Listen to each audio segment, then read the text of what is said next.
So again, my name is Josh Proctor. So thank you a lot for coming to this session. I'm really excited. I think it's gonna be a lot of fun. How many folks have been playing with ChatGPT?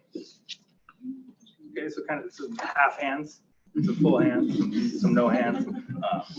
That's great. Kind of quick caveat. I said earlier that I'm early in my kind of journey in this space, but I've been loving diving in and kind of getting to the technical components. There's a lot to be said about this, and folks in the room might even be bigger experts than the panel on thinking about how to use ChatGPT, how to prompt engineer, the difference between prompt engineering versus fine tuning versus semantic embeddings. And so, one hope of this conversation is that we all can, discuss. So if you have learnings on your journey that you want to bring up and to the group, let's do that. I think it'd be fantastic. So if you want, you can pull out your computer or your phone and sign up for ChatGPT and start trying it yourself and trying it in this session. Does anybody want to do that? Yeah, it's really easy. So if you just go to OpenAI, Google OpenAI, go to sign up. You don't have to put a credit card in, but you do have to put, your name and an email address, and it'll send you a confirmation email in your inbox, and you just have to kind of confirm that it was you signing up. But I also have ChatGPT plus Open that we'll get to. And so if folks want to try using my subscriptions for GPT-4, the kind of most advanced large language model, you can put a snippet of a question that you want in the Zoom chat. And so I can copy and paste that into the actual large language model. And we can kind of, as a group, experiment with this new technology. Just one quick clarification, because I just helped somebody set this up. Okay. You might have to have your text messages on to get a verification code. So just as a heads up, that's on one side. And two, there are lots of OpenAI clones out there. So make sure that you're actually signing up for an account on OpenAI. Great, thank you so much. And the other way too to interact with these is through Bing AI. So if you have a Microsoft account, then you maybe have Microsoft Edge open, I think supports it. If you go to the little chat tab in Bing AI, it's essentially using ChatGPT plus or 4 for that. And you can toggle modes and actually do image generation. And I'll show you that prompt. So if you don't want to sign up for OpenAI right now to start experimenting with it, but you have a Microsoft account, that's another way to go about it. Sound good? Cool. Okay. So the idea of this session is to kind of just get a quick primer on large language models, point you to some resources around examples, discuss this kind of emerging field of prompt engineering. How many people have heard about prompt engineering? A couple. So this will be great.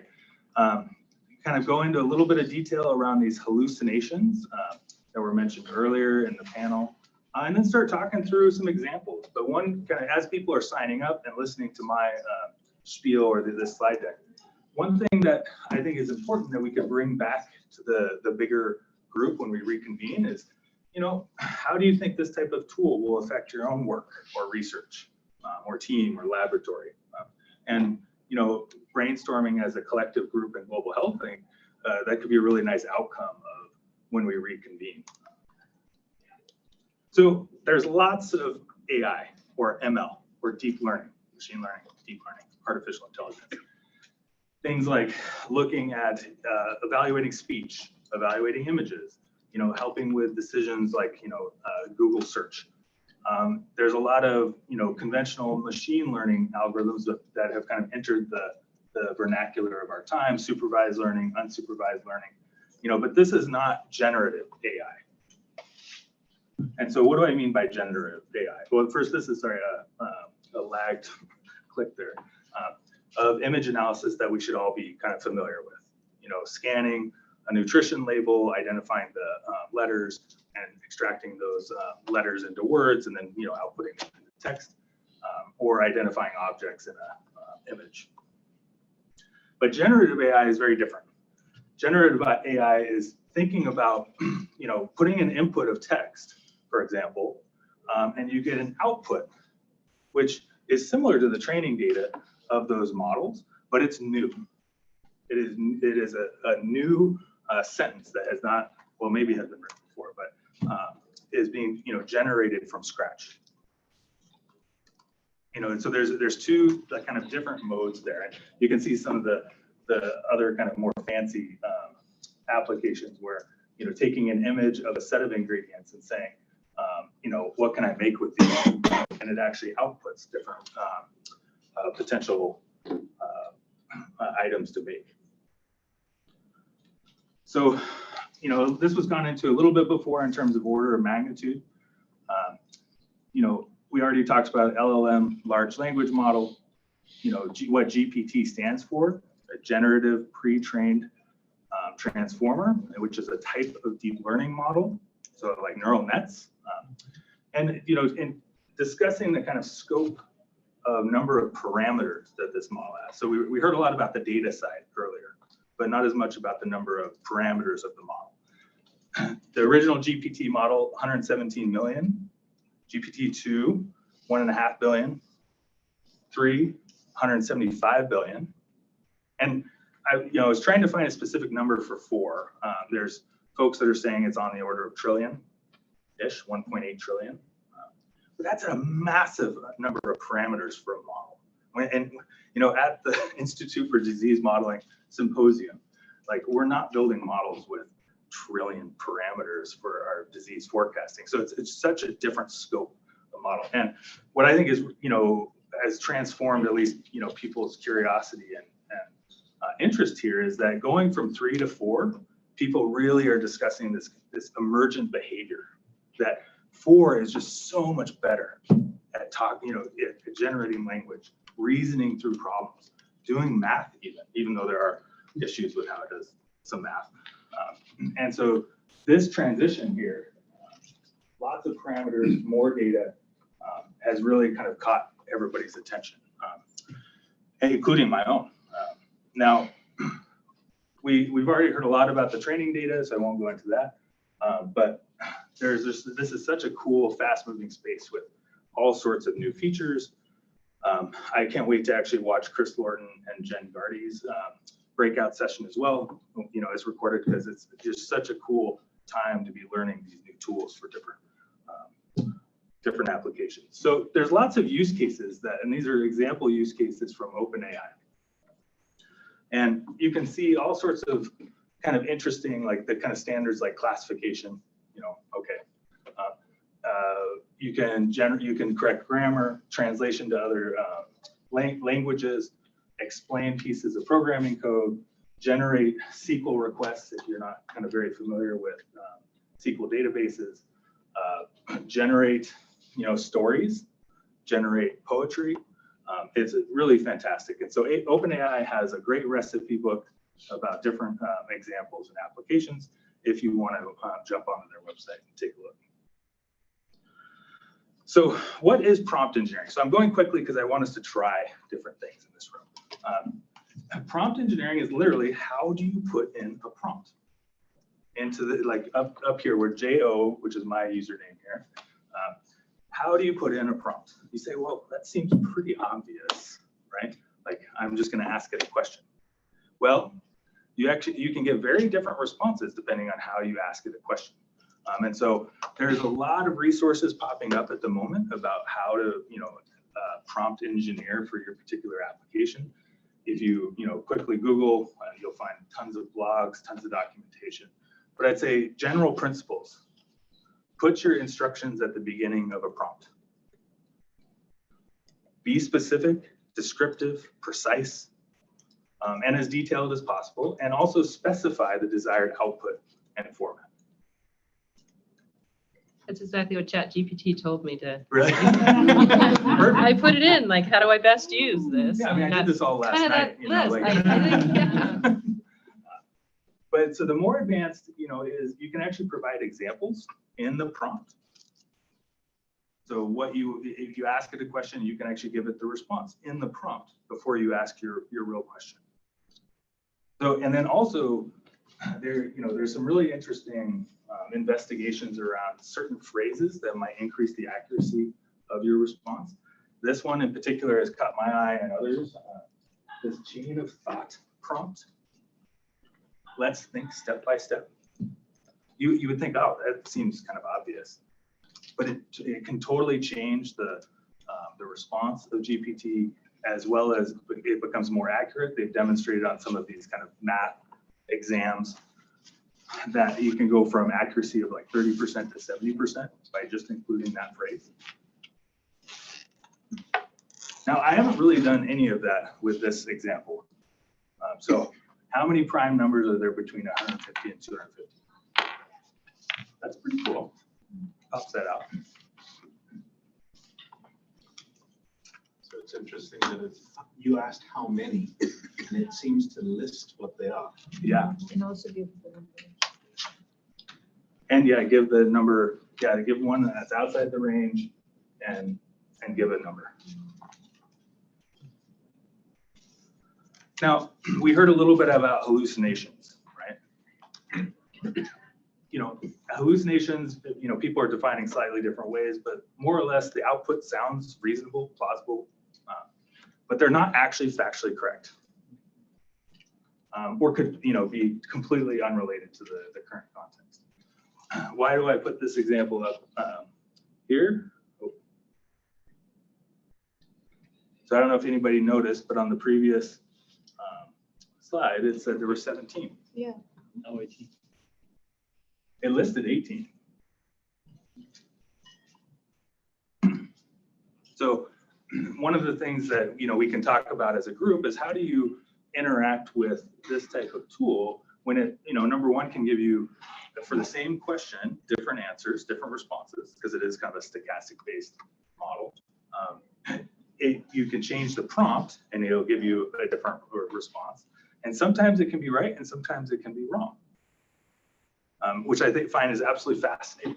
I don't remember who said it, but we typically think of computing machines being really good at computing.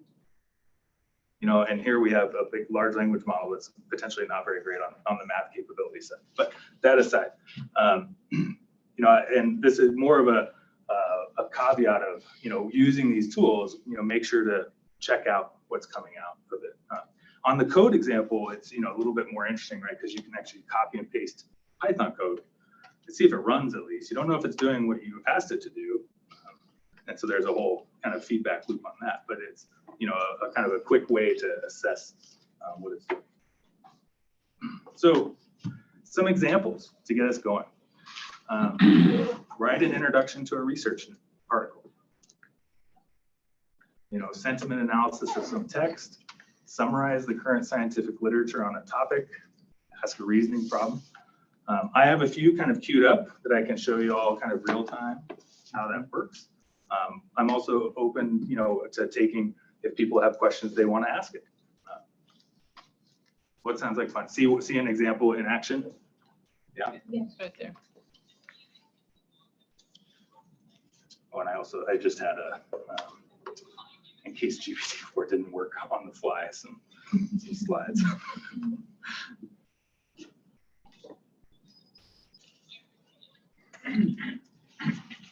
I asked a question, the answer is very generic.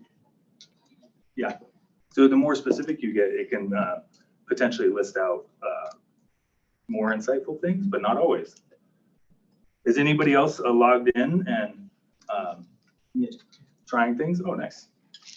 I asked how to eliminate malaria. Yeah. But I gave parameters about location and incidence and, and it summarized like what you might get from a WHO type report. So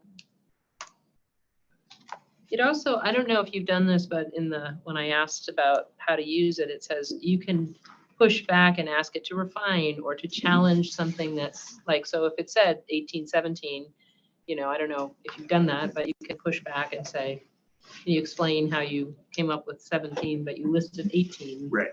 So that's another thing, maybe pushing it to try to get more specific. I don't know. No, that's thanks, Sarah. I really appreciate that. I mean, I've gotten lost down the rabbit hole of interacting with in a particular conversation with ChatGPT on those types of things.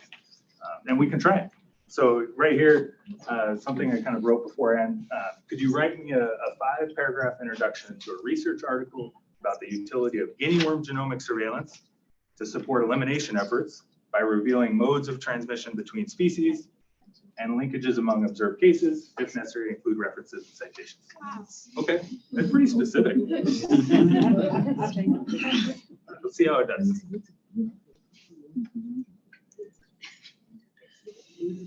So this is on the fly.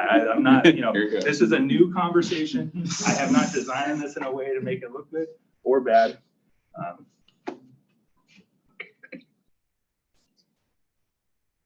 The language is a bit dry, like as you kind of said, but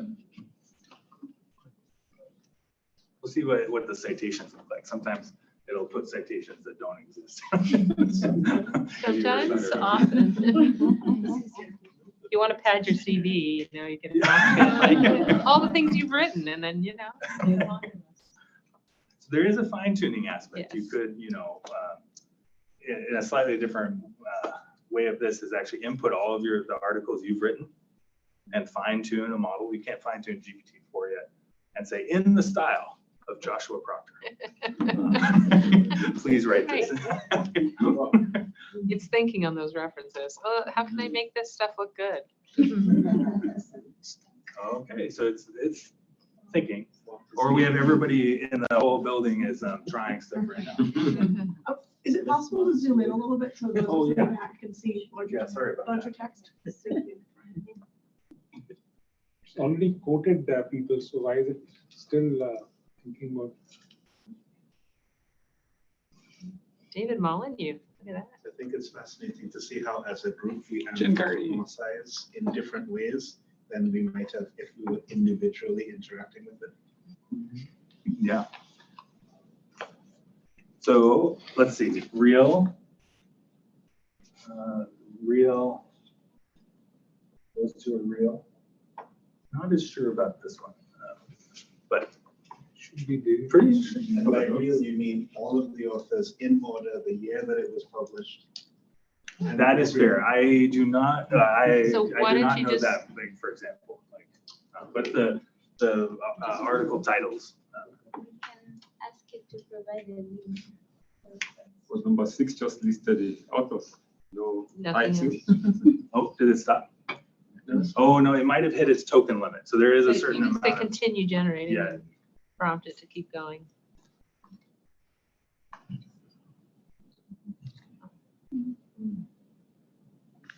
Okay, so that one's wrong. I don't even buy that. Yeah, I don't think, yeah, that's not correct. So fascinating, on the fly, real-time example. What do you mean it's you know, wrong? Is it because it doesn't exist or is it because? I Just don't think this exists. Google it, just put it in and see if you can pull it up from. How does it come Why up is it with quoting in references Malayan that don't applications exist? of an education? It's like it comes up with language it doesn't. none of it exists. It's an extremely nonlinear progression. Just pull up another tab and then just see if it actually pulls up.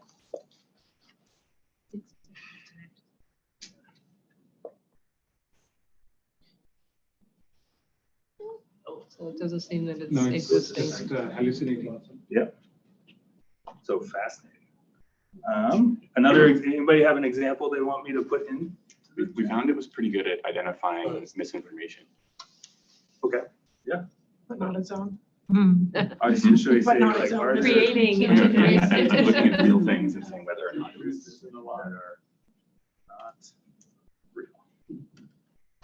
Yeah. Oh.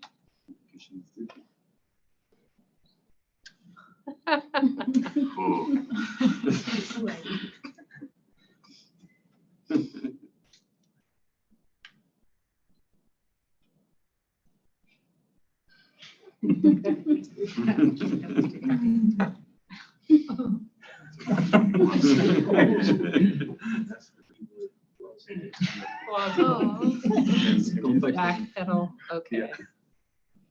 At least. If you like It's amend your real prompt to say don't include fictional citations, does it understand that? We could try to regenerate. Would you like to try that? Can you not include You say fictional only citations. include, That's- oh, Please maybe don't only get me include wrong. citations found in PubMed or Google Scholar or something. You know, That's maybe you true. can restrict its source of a real citation to something is a legitimate database. So the limitation of that is there are tools that have been released Yeah. that actually know what PubMed is and will actually go to it. Yeah. That's not this. Well, I know, but that's what I'm asking it to sort of push it to. It's gotten more whimsical. Until OpenAI releases that module, that's. All right, is that- Unraveling the Gordian knot. Oh my God. Josh, how do you do the example you said where you have it right in your voice? How would you input your? Oh, so for, we could just ask it. It might have some training data from. But if you didn't, like, how would you input your own or whatever?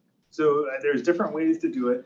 If you, in the prompt engineering format, you can actually give a certain amount of what they call prompts of, you could say, this is write an introduction in the style of Josh Proctor, copy and paste that introduction that you wrote in the prompt. And you can actually, there are limits about how much text you can put into a single prompt. But you're essentially doing kind of a local, a way to do a local train. That's different than fine-tuning. Fine-tuning is taking a different model and having a lot of text that you're actually doing a full kind of transfer learning, fine-tuning procedure on. And so if there's a lot of text, like institutional, like you want to chunk up, all the PDFs that the foundation has ever generated, and it's sitting on SharePoint or something, you would have to do more of a fine-tuning than a prompt engineering just based on limits. All right, so we've kind of maybe beaten this one into the ground. Any other examples people are interested in? So the reason I came to this session, I was curious what you and this audience would think about this harebrained idea. Using ChatGPT as in essence, a third party to allow epidemiologists to find out about what machine learning can do, since we're having this conversation about the interaction. So have an epidemiologist talk to the ChatGPT about AI, and then have the AI people talk to ChatGPT about epidemiology. So for example, how can I infer transmission rate from case data for a disease might be a question that an epidemiologist would know, but maybe before they have the conversation with the epidemiologist, the AI person or the computer scientist or the mathematician asks ChatGPT that question, and in that sense prepares for the meeting. Does that seem like something that might make sense? And if so, if we see responses, and those in the room who understand the science, would they be okay with somebody talking to the system before talking to them? Leave a hand on Oh, is there? Zoom. Oh, Doug. Hey, Josh, if you got access to your email, there's a prompt I offered that is too long for Zoom, but well short enough for ChatGPT. Surprising how well it does on medicinal chemistry. That's great. Doug is a part of the foundation and is also on the AI task force. Doug, let me see if I can pull up your prompt really quick. But to your question, I have one of those types of phrases while I pull up Doug's prompt. And so I was recently at the WHO at a technical consultation meeting around brain health metrics. So thinking about some of the new technology coming out about measuring the brain using MRI, EEG, et cetera, and seeing what kind of indicators might be predictive of school readiness and neurodevelopment. And so there was questions posed to that expert group. So I posed those exact same questions to GPT. So we could put one in if people are interested.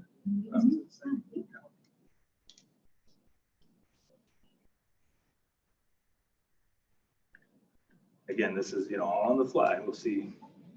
The first time I put it in, it was very, I'd say, pretty interesting. It got everything that the experts brought up in the meeting. So this question was, what is the combination of functional and structural features of brain measurements from children, as well as behavioral characteristics that are predictive of school readiness? And Doug, I'm finding your prompt.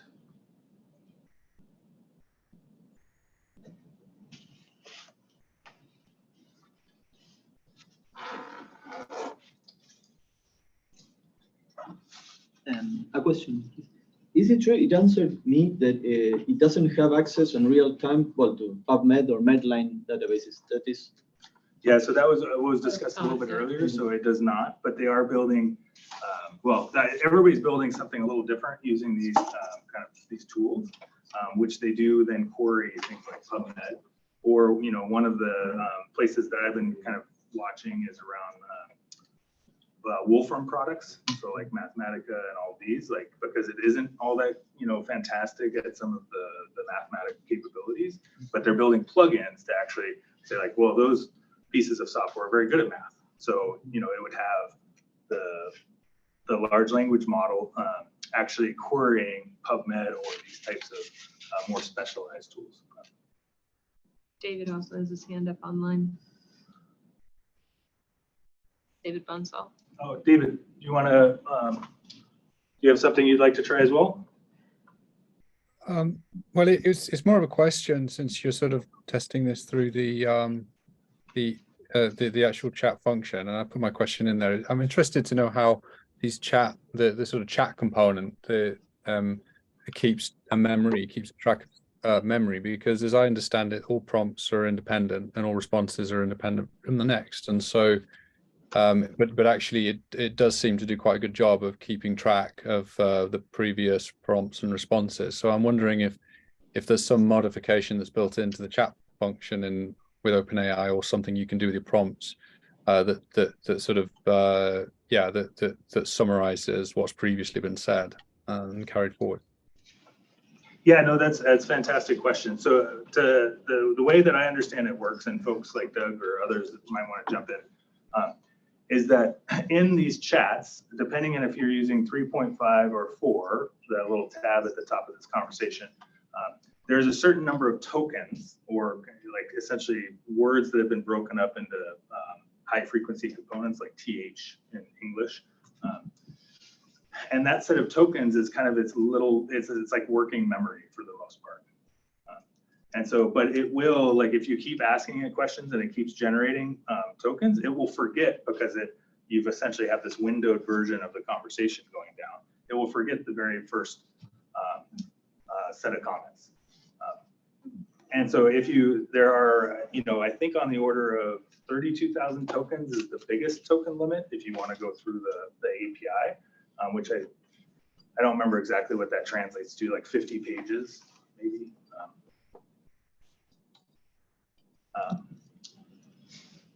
Does that make sense, dude? Yeah, it does. Although I'm not entirely sure it's entirely a window, because sometimes I've tested this and it does seem to do a good job at remembering key, things that I identify as really key to the conversation early on. And when I know for a fact that I've gone way beyond the token limit, it is able to sort of recall. I think it does forget eventually that you can break a chat. You sort of if you talk for too long, sometimes you have to start again because it's sort of forgotten stuff. But I don't know if it's also summarizing, but I'm not sure. I don't know.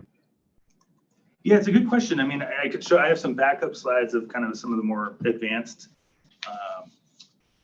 tools that come with this. If you want to go through the API, essentially GPT-4 allows you to define like a role, like you're a writing assistant for my graduate students. And that definition of a role will actually, to my knowledge, be persistent through the whole conversation, which is different than kind of response,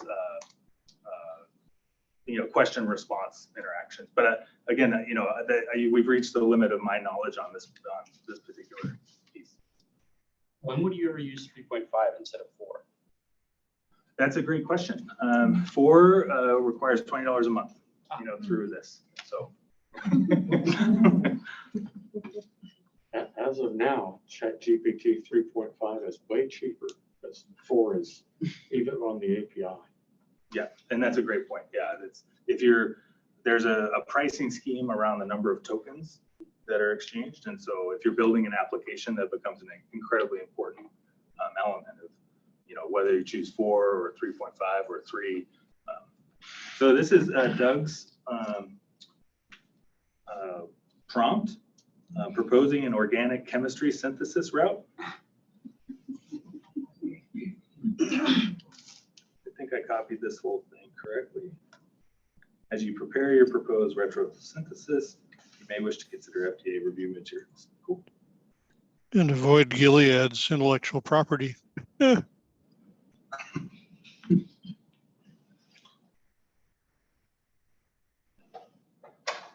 Is anybody else trying on their own versions, different things that they want to bring up while this is generated? Isn't that notion of having the chatbot act in a role is one way people have found of getting around some of the content moderation on it? Okay. Like I think maybe some of people have seen this. I think someone got it to impersonate their grandma, telling them how to make napalm, and it did. Oh, really? Yeah. Wow. Which the ordinary one would not do. Interesting. Has anybody else had issues with that, getting around or seeing prompts that would get around some of the moderation pieces?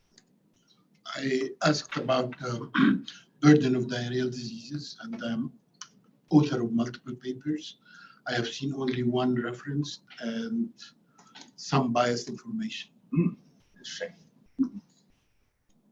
So we should take it with a lot of salt. No? Yeah. Yeah. I have tried to say, how would you teach administration of insulin injection to a patient? Mhm. And I put that thing of chain of thought, but it really did not give any steps. Interesting. And it's just giving a generic, thing to websites. Diabetes education. On the other hand, if I asked how to break bad news to a patient, the answer was much better and the reference was also good. So I don't know how it is handling different questions and what is the training data set about. No, it's a great question. Are you using 3.5? I'm using Bing AI. Oh, Bing AI. Okay, great. Yeah, I think that's an important question that we should all be talking about. So you think ChatGPT 4 and the following version will improve accuracy or widen the scope or add other search engines like PubMed?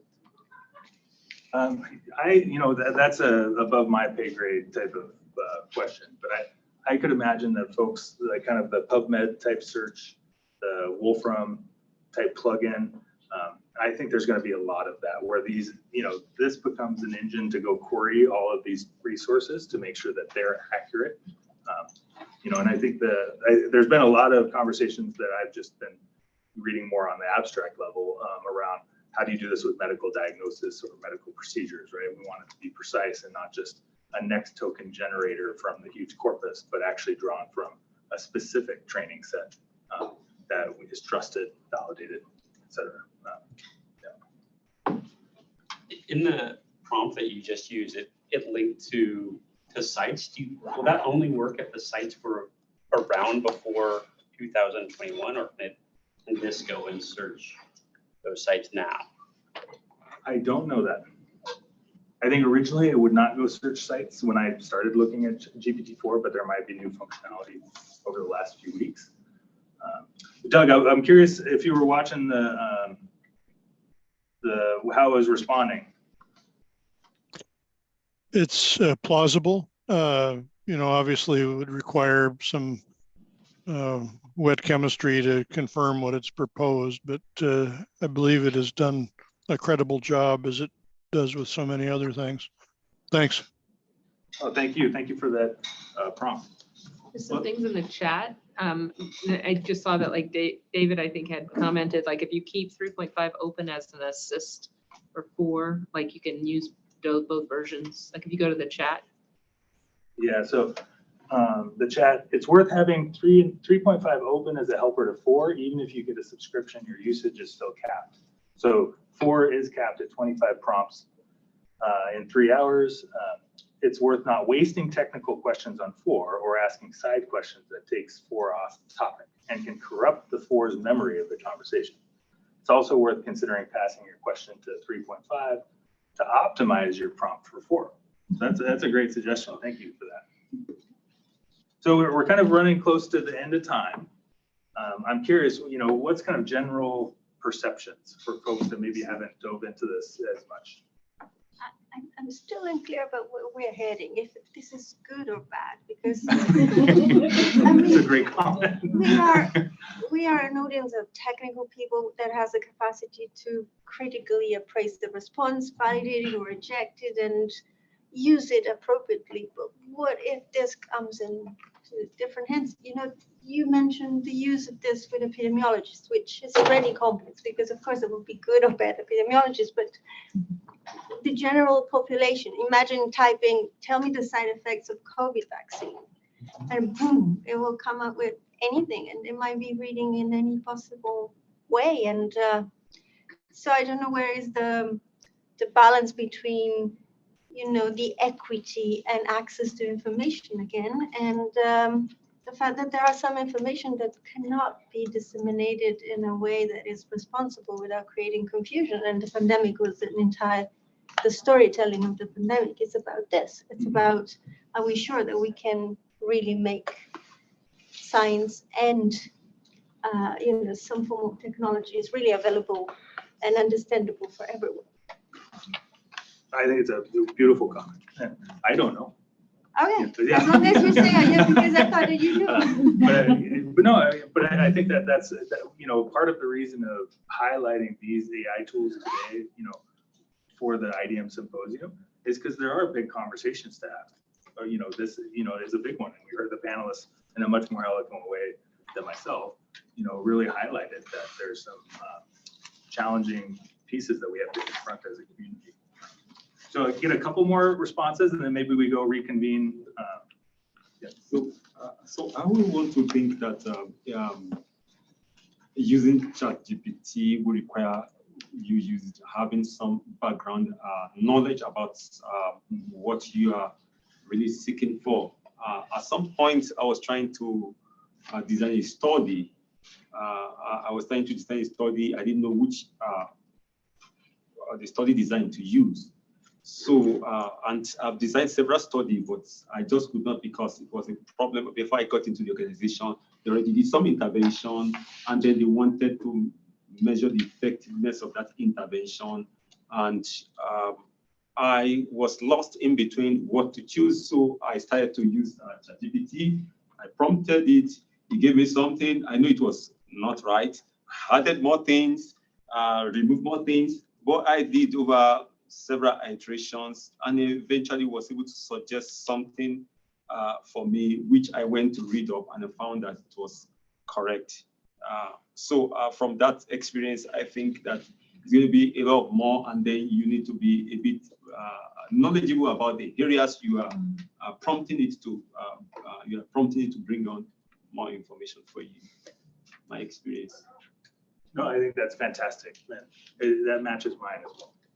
This can be an assistant for, if you are an expert in the field, or, something that you can critically evaluate, is the way that I've been personally approached. The provocative question is, how do you know that you know enough? Yeah. Because you may think you do, and then you see something there and you're like, well, is that right or not? But at least it would get the thought process going, right? And sometimes that's what you need.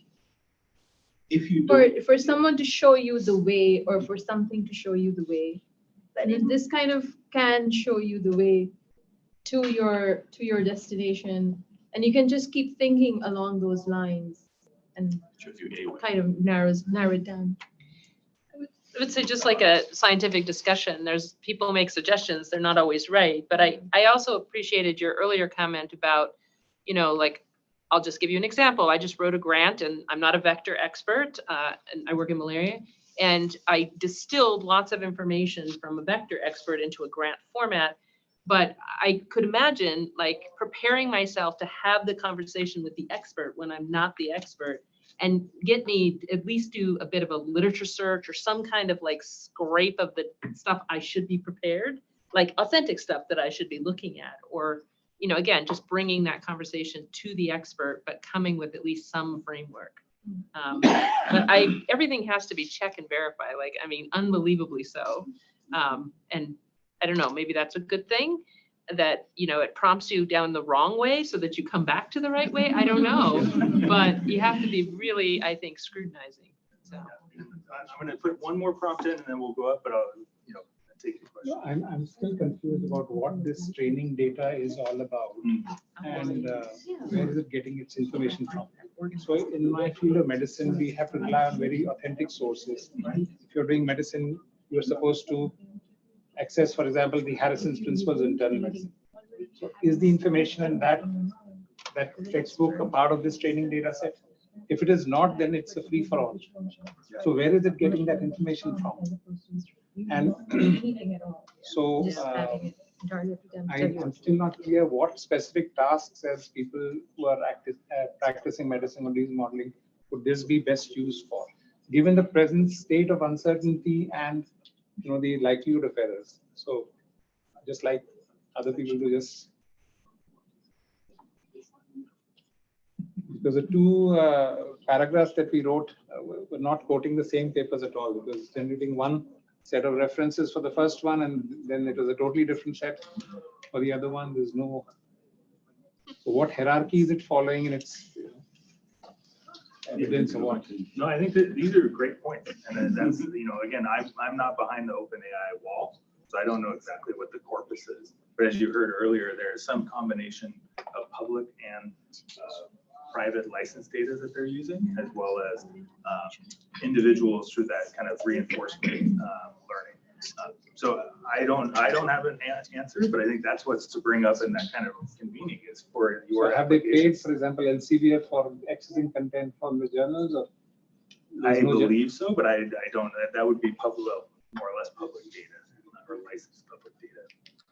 But one of the counter arguments to this, right, is if you put GPT-4 through some of these medical exams that doctors have to go through, they do pretty well. They can pass with higher accuracy than a lot of students. Okay, might not be the best example, but it's an interesting data point. So, but I agree with you that uncertainty is kind of unnerving. Okay, so I don't know if people saw the code example. I think is really fun too. There was a whole other breakout room. But I think we should go upstairs, kind of reconvene, bring all this energy, like fun, like also unnerving energy into that room, and it's okay.